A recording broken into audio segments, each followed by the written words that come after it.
কিরে কি অবস্থা তোর? আর অবস্থা, সকাল থেকে সন্ধ্যা পর্যন্ত ব্যাংকে কাজ কইরা নিজের আর মানুষ মনে হয় না, মনে হয় একটা রোবট। সারাদিন লাখ লাখ টাকা গনি, দিন শেষে যখন বাইরে আমার পকেটই ফাঁকা থাকে।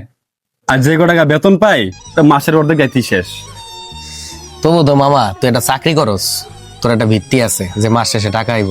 আমার দেখ পুরা বেকার, টাকা পয়সার লেগে চুলদারি দিও কাটতারি না। মানুষ মনে করে কি জানোস, প্রেমে থাকা খায় দেবদাস হয়ে গেছি। তুই অনেক ভালো আছোস। একটা চা দিয়েন চিনি ছাড়া, রং চা। কিরে মামা, তুই না আগে চিনিটা চা খাইতি, এখন চিনি ছাড়া চা খাবি কি লিগা? আরে মামা, বিয়া করার পরে বউ আমার যে পরিমাণের চিরতার রস আর করলা খাওয়াইছে, এটি খাইতে খাইতে আমার জীবনে নীতিতে গেছে। মামা চাটা দেন। বউ কইতাছে আমি বলে বেশি মোটা হয়ে যেতেছি গা, কিন্তু বউ তো জানে না যে আমি ওর ভয়ে আস্তে আস্তে ফুলা যেতেছি। আরে মামা এই দেখ, বাসাতে বেরিয়েছি 10 মিনিট হয়েছে, 30টা ফোন দিয়া লাইছে। এটা কোনো জীবন বেটা থাউন যায় প্যারা। আচ্ছা যাই হোক মামা, চার বিলটা দিয়ে দিচ্ছি জায়গা। এই বেটা বিল দিও মানে বিল দিয়া যা। এই বেটা তো শেষরামি করস কি লেখা? তুই না ব্যাংকে চাকরি করস? ওই বেটা ব্যাংকে চাকরি করে দেখে মাসে লাখ টাকা কামাই। ঠিকই তো, আবার আমার দিকে টাকা স্কিল লেগে আমি বেকার বেটা।